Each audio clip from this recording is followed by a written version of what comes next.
Hello, students. This is Dr. D.A. Thanks for joining. What you're about to watch for this first part here is a made-up recording of the first part of our lecture of tonight, Thursday, March 26th.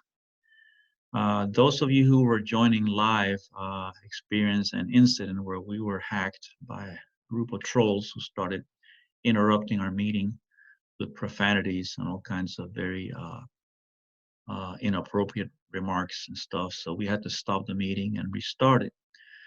Unfortunately, when I downloaded the recording from the second session, I accidentally overwrote the first one.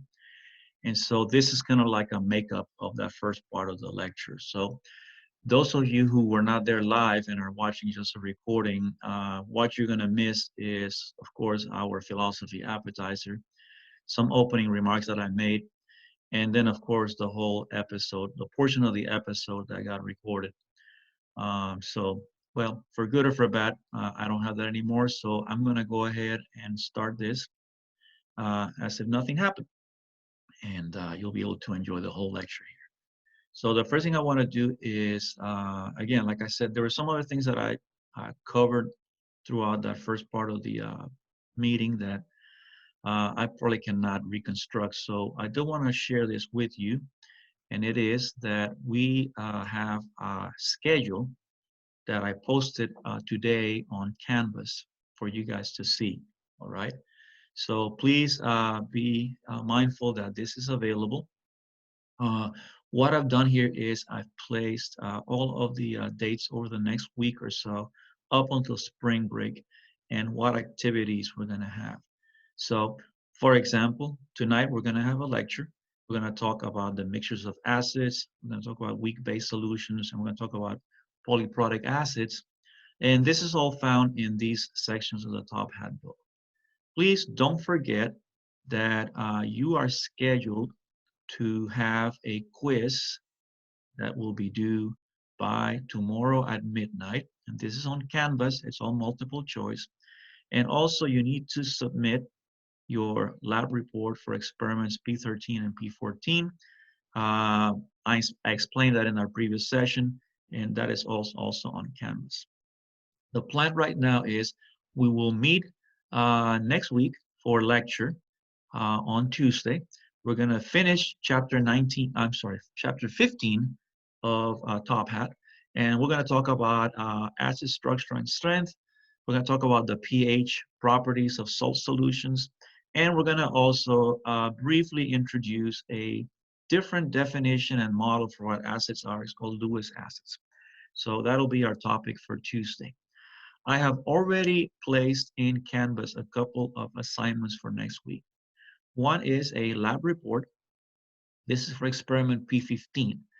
This is very similar to the one that you are doing right now and that you'll be turning in on the 27th, but this one is for analysis of group 2 ions, okay? It'll be exactly the same as before. You'll have a video with some explanations. You'll have a document that shows pictures of what are the reactions at different stages, and then you'll be given a file with data for an unknown, and you'll be able to fill out your lab report. There's also going to be a quiz, and this one's going to go live sometime around midnight tonight. But you have until next week by midnight to do it. And this will be on Canvas. This one is not multiple choice. This one you are going to, again, answer on a piece of paper, and then you upload a picture or a scan or file of your answers, okay? We are planning to meet on Thursday of next week. We are going to try to begin chapter 16 of Top Hat, and that's the topic of buffers. We plan to continue on that topic after spring break, and I put in here in the bottom what are the next steps that are going to be there. You'll notice if you go to a Top Hat that I've changed the due date on homework number 4. This is, again, chapter 15 of Top Hat. And by next week, actually, by next week, you'll have all the materials you need in our lectures. So I decided to postpone it. And so this will be due by Friday by midnight. Remember that homework is all on Top Hat. It's all online. And you are graded essentially on the basis of what percent of the assignment you complete, not whether it's correct or not. You have multiple attempts, and you can have access to the solutions if you go to the top hat page, okay? During spring break, there'll be no meetings. However, because we're all staying safe at home, I will be home and I'll be monitoring my email and my texts and stuff. So guys, feel free to contact me even during spring break. But in the meantime, just make sure that you have some plans to do something productive during that time, okay? I'm sure that many of our plans got canceled. Myself, I was supposed to go to San Francisco for my uncle's 90th birthday celebration, and they had to cancel that. So I'm gonna miss out on seeing my family up there. Okay, when we come back, all I have so far is, assuming we come back the same way, online, on the 14th, we'll have a lecture, and I plan to have a lab session that evening, but it'll be a dry lab, and you'll have the instructions for that at a later time, okay? So please continue to monitor your Canvas announcements, your emails, to make sure you're getting all of my messages, all right? Okay, so here's what we're gonna do tonight. We're gonna begin with a discussion here. Let me show you what we're doing here. So we have, our first topic for tonight is this. We're gonna talk about mixtures of acids. In our previous session, we learned how to calculate the pH of a solution of a weak acid if we know the value of its ionization constant, Ka. We also learn a method by which, if we know the pH of a solution of a weak acid of a known molarity, we can use that data to calculate the value of the ionization constant, or Ka. Now, what if you have a mixture of acids? So tonight we're going to do this. We're going to study what happens if I have a mixture of acids. What we're going to do is we are going to look, first of all, at a mixture of what happens if I have a strong acid mixed with a weak acid. And then we're going to talk about a mixture where we have two weak acids. Now, to solve these two problems, I'm going to switch over to my doc cam here. And if you were watching this on a different platform where you have the tiles of all the participants, what you need to do is go to the screen where you can see my JDA cam screen. And then at the top right, there's a little 3-dot menu. You can open that and pin the video so that you'll be able to see just this one page in large size. Now, of course, right now, you're watching a video, so this probably doesn't apply to you. So let's start out, first of all, by discussing what happens if I have a mixture of a strong acid with a weak acid. In this case, we have two acids, HNO3 and HNO2. Now, one of the assignments I gave you initially was to memorize the 7 strong acids that we work with. They're not the only ones, but 7 of them. And of course, by this point, you should be able to recognize that this is one of them, right? Nitric acid is a strong acid. And so we're going to study this one first, okay? So HNO3 is a strong acid, okay? So that means that when we write out the equation for what happens to that acid in water, we use a single or unidirectional arrow here to indicate that this acid is going to ionize completely. So it'll give us hydrogen ions and nitrate ions, right? So let's say, for the sake of exercise, that we're going to write an ice table for this, okay? So initially we say this acid is at a 0.085 molar, I'm going to use molarities here, concentration with no ions. Now in this case, because this is a strong acid, what we say is that all of it is going to ionize, not a portion of it, but the whole thing, which means that it's all going to be converted into the products here, which are hydrogen ions and nitrate ions. So that means that at the end, although we don't call this equilibrium, this would be more like the end of the process, we have 0 on ionized acid, 0.085 molar hydrogen ions, and 0.085 molar nitrate ions. Okay? So let's consider the other species in here now. HNO2, by the way, is called nitrous acid. I know that some of you in your Chem 1A class, your instructor made you learn the rules for naming acids. If you took Chem 1A with me, you didn't have to do that. But anyway, that's the name of it, nitrous acid. And this one, unlike nitric acid, is a weak acid. And so therefore, we use a double arrow to represent its ionization. It's reversible. And the products, again, are hydrogen ions and the conjugate base, which is called the nitrite ion. Okay? So once more, let us write out an ice table in molarities. In this case, we are beginning at a concentration of 0.150 molar of the HNO2. Now, here is what's important. In this scenario, we do not start with 0 hydrogen ions because the ionization of the strong acid has already contributed a certain amount of hydrogen ions to the solution.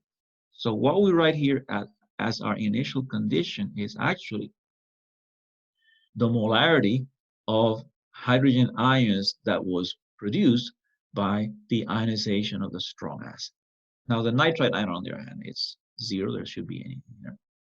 So let's see what the change is. Now this is a weak acid, and like we did last time, we use a variable to indicate that. I said before that I don't like to use X because I don't want it to get confused with the times 10 to the whatever in scientific notation. So I use a Y.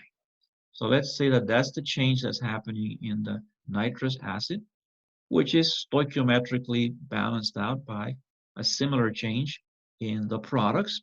And so at equilibrium, what we're going to have is a concentration of 0.150 minus Y molar in nitrous acid, and then we'll have Y molar each of the two products of ionization. Okay, so what we need to do now is we want to find out what is the total concentration of hydrogen ions in this solution. So we need to solve for Y. So we're going to use the ionization constant here, which we have been told equals 4.6 times 10 to the negative 4. Now remember, that would be the concentration of product times product divided by the concentration of the reactant, in this case, the unionized acid. So essentially, what that is, I made a mistake here. This value here is not y, this is 0.085 plus y. Thanks to the student who pointed it out to me. Thank you very much. All right. So let's see what this is. So the product is 0.085 plus y times y divided by the concentration at equilibrium of the unionized acid, 0.150 minus y. And so what we're going to say is that because this number here is, we are going to say essentially that this change here is fairly negligible, that it's kind of insignificant. And so, as we always do with an approximation, and let's say that we're going to essentially count off, discard those y's in there. So we end up with something that looks like 0.085 times y. Now the y that is multiplied here, we cannot discard that. Divided by 0.150. All right. So we're going to solve to find out divide by 0.08. And so let's see what that is. I'm going to pull out my calculator here and let's see what these numbers are. Let me get me room here. Move. Okay. So 4.6 times 10 to the minus 4 times 1.5 more divided by 0.08, and that comes up to 8.1176, etc., times 10 to the negative 4. Now, because these numbers here only have 260, we're going to round that to 8.1 times 10 to the minus 4. Now, before we proceed, I've told you that we need to always test this approximation that we did here. And the way we do that is we have what percent of the original concentration have we so 8.1 divided by times 100%. And what we want is for that to be less than 5%. Not sure that I explained last time why the 5% threshold.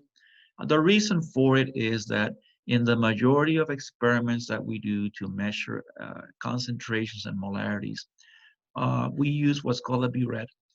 And most of the methods, the volumetric methods that we have, burettes and volumetric pipettes and volumetric flasks, all of them have a built-in error of about 5%. So anything below 5% is going to be within the limits of error. It's going to be fairly insignificant. Okay, so let's see what this is.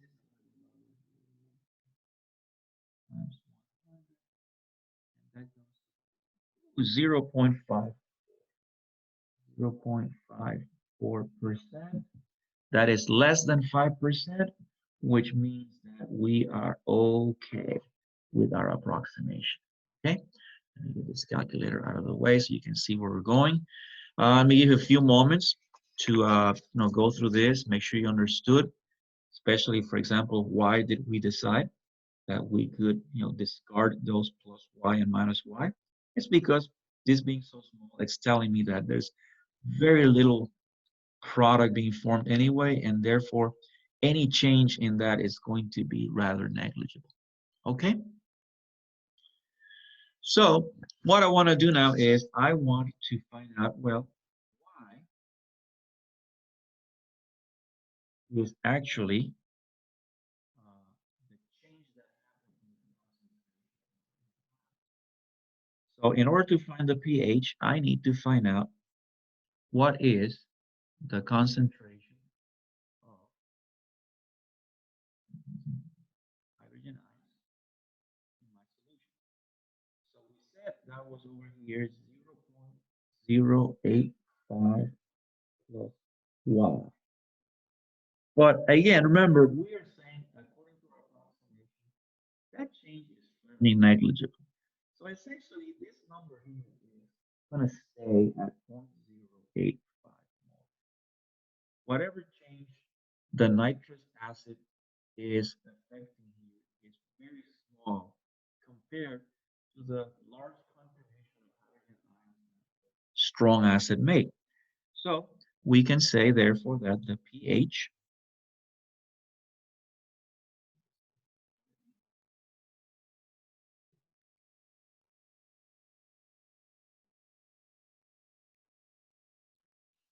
okay, pH is minus of this number here, 0.085.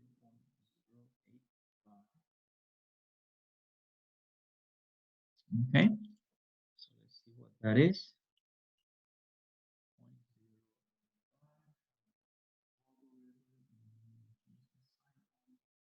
And it comes up to 1.07 and a bunch of digits. Now, remember the rule, however many sixes I have in this number, that is how many digits I'm going to show after. So in other words, I'm going to show 2 decimal places here corresponding to the number here. Notice that this is essentially the molarity of the strong acid. In other words, what we're saying is that in this mixture, the weak acid contains such a small contribution that you can calculate the pH essentially of the strong acid. All right. So essentially, what we're saying is that only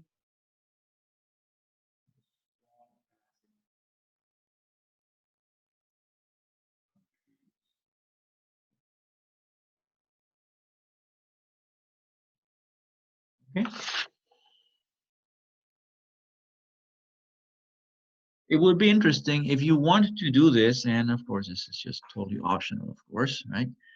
If you would like to try, what you could do is you could go back and say, well, what if instead of nitrous acid with this? Well, that's kind of the exercise that we did last time, right? We calculated the pH of a solution of a weak acid if we know what the Ka is. So I'm pretty sure you can do that. And what you will come up with is when you do the ice, you'll find out that the pH of that solution would be higher than this one because remember, the weak acid ionizes very little. You know, one way that you can think of this, it occurs to me right now, is that if you think of this as an equilibrium system, right, and let's say that it's by itself, and now you introduce a stress. Remember we talked about that? Remember Le Chatelier principle? Let's say that we increase the concentration of hydrogen ions here, right? So what that means is that the right side of that equation becomes heavier artificially. And so, according to Le Chatelier, what needs to happen is the reaction has to go in the reverse direction to re-equilibrate. In other words, the presence of this concentration of hydrogen ions essentially pushes the equilibrium of the weak acid back towards the unionized form. In other words, it's like it's suppressing the ionization, which makes that Y here that we talked about such a small number. Okay? So that is one way of looking at this from the perspective of equilibrium and the Le Chatelier principle that we discussed in the previous chapter. Okay? So uh, at this point, what would have happened is that we would have taken a little break. Of course, in the original session that we had, we got interrupted by an incident in hacking. And so what I'm going to do is I'm going to leave it in here and we will merge this portion with the second portion, which was the second session that we had. So yes, this first session and the second session are going to look a little different, but hopefully you can all put the pieces together. All right. Thank you so much. We will see you in a little while, and let's enjoy this break.